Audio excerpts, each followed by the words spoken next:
반갑습니다, 여러분. 오늘은 장기요양 등급 LTC에 대해서 알아보도록 하겠습니다. 시작 전 따봉과 댓글 알고 계시죠?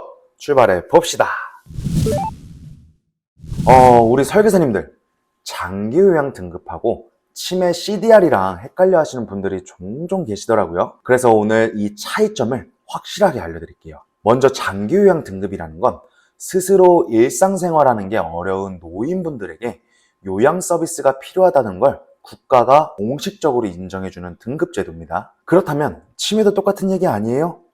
맞아요. 치매 환자 역시도 장기요양 등급을 부여받게 되는데요. 그리고 이 제도를 운영하는 곳은 국민건강보험공단에서 운영을 하고 있어요. 등급은 1등급부터 5등급, 그리고 인지지원 등급까지 해서 총 6단계로 나눠져 있고요. 장기요양 등급을 받는 조건은 65세 이상의 노인 또는 65세 미만이더라도 치매, 파킨슨병, 뇌졸중 같은 노인성 질환이 있는 경우에만 신청할 수가 있습니다. 치매 진단의 경우에는 CDR 척도라는 검사를 진행한다고 했었죠. 치매는 1점, 2점, 3점 점수가 올라갈수록 중증으로 진행되는 반면에 장기요양 등급은 5점부터 시작해서 아래로 내려갈수록 중증 상태를 뜻해요. 그렇다면 장기요양 등급은 어떻게 점수를 매겨서 등급을 부여하게 되는 걸까요?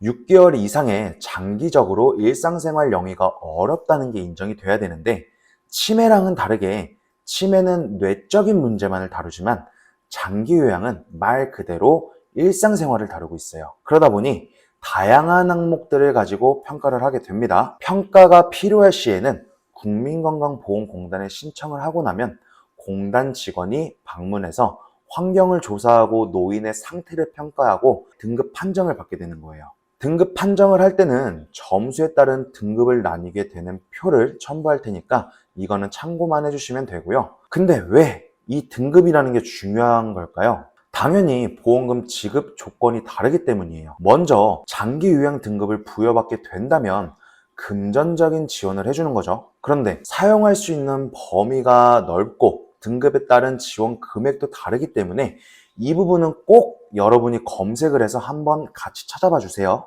재가급여를 활용하느냐, 시설급여를 활용하느냐에 따라 금액도 다르다는 건데요. 그런데 장기요양 제도가 정말 좋은 제도가 맞아요. 하지만 여기서 좋은 제도네로 끝나면 안 돼요. 우리가 생각해 봐야 할 부분은 뭘까요?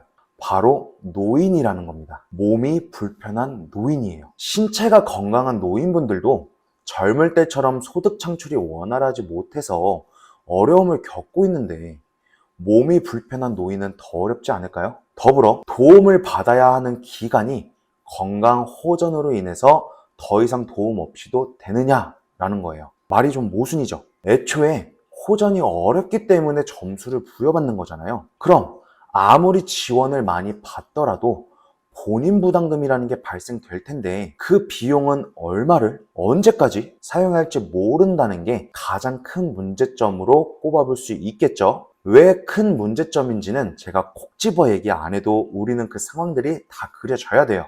우리가 생각해야 되는 건 바로 이런 겁니다. 그럼 우리가 취급하는 장기요양 보험에서는 어떻게 지급될까요? 저번 치매보험 시간에도 설명드렸지만 장기요양을 보장하는 보험 역시도 회사마다 상품마다 주계약의 조건들이 달라요. 알다시피 보험금을 지급하는 건 중증을 대상으로 두지 경증을 대상을 두지 않기 때문에, 그래서 우리는 기본적으로 중증 상태를 보장한다를 머릿속에 각인시키고 회사마다 취급하는 특약을 추가해서 어떻게 컨셉을 잡아줄 것인가, 이것을 생각해 봐야 돼요. 해당 A보험사의 가입 설계서를 보면 주계약 그리고 특약을 구성했는데 경증 이상의 장기요양 진단비, 그리고 생활자금, 중증 이상의 장기요양 진단비, 생활자금 각각 구자를 넣어준 건데, 그렇다는 건 해당 A보험사의 주계약에서 장기요양을 보장하는 것이 아니고 특약으로 가능하다는 걸 확인했고, 더불어 진단비와 생활자금이 각각 나뉘어져 있다라는 것도 알 수 있다는 거예요. 이런 것 때문에 위에서 얘기한 것처럼 꼭 해당 회사의 상품을 주의 깊게 보셔야 된다라고 얘기를 한 거고요. 특약을 보면 보험 기간 중 장기요양 상태 보장 개시일 이후에 판정되었을 경우 경증, 중증에 따라 진단비가 지급되고 플러스로 매월 얼마의 자금이 지급된다라고 명시가 되어 있어요. 그런데 언제까지? 종신지급이죠. 피보험자가 사망할 때까지라는 거예요. 여러분, 이걸 받으려면 조건이 어떤 거죠? 노인장기요양법에 해당이 되어서 점수를 부여받고 등급을 인정받게 되면 보험회사에서도 지급을 한다라는 거예요.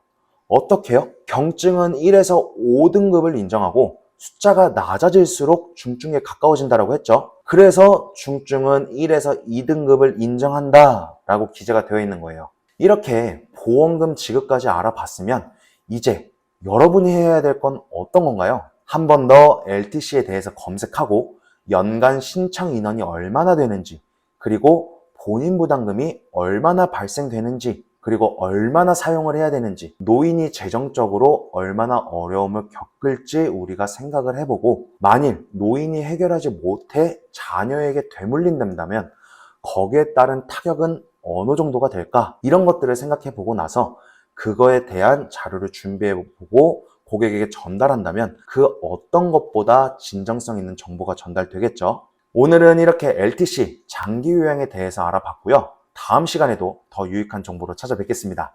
잘 가요.